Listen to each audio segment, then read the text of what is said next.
Hey guys, it's Tim, and this is Pro Wrestling Unlimited. So last night was night one of the New Japan Pro Wrestling G1 special from Long Beach, California. During last night's show, we had round one of the IWGP United States Championship tournament.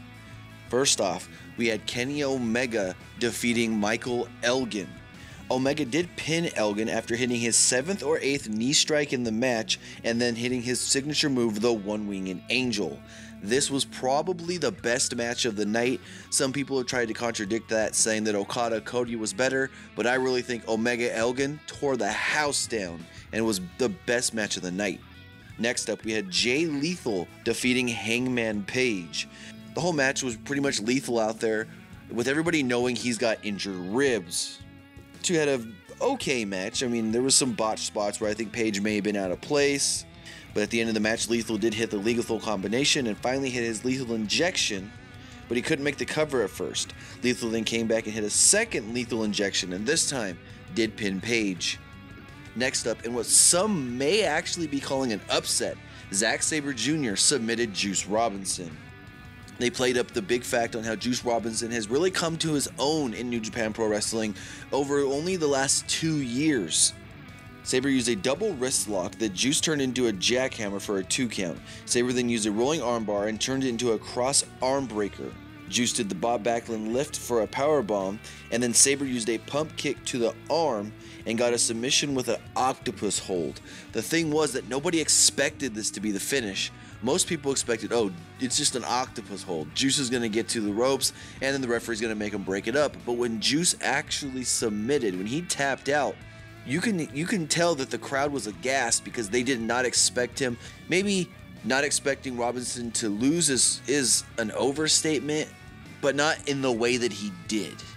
And finally, in another great match, we had Tomohiro Ishii defeat Tetsuya Naito. Naito was busted open during this match, and at one point he spit at Ishii, and you can see not just the spit, but the blood actually hit Ishii in the face. At the end of the match, Naito got such a close near fall with a dragon suplex that we really thought Ishii wasn't kicking out. Ishii then hit Naito with a brainbuster for the pin in another kind of surprise finish.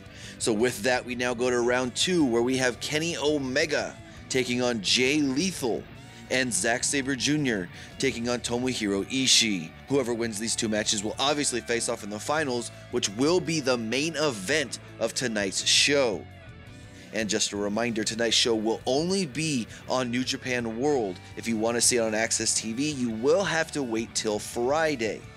Another tidbit for tonight, New Japan World does have an app on iOS, Android, and the Amazon Fire Stick. So if you are going to get tonight's show, you can watch it on those different platforms. Also, if you did miss last night's show, New Japan World already has it up on replay. They had it up on replay like less than an hour after the show ended, but they do have last night's show on replay on New Japan World. And if you're already going to pay for tonight's show and you missed last night's show, or you just want to rewatch it, it's up there for you to see.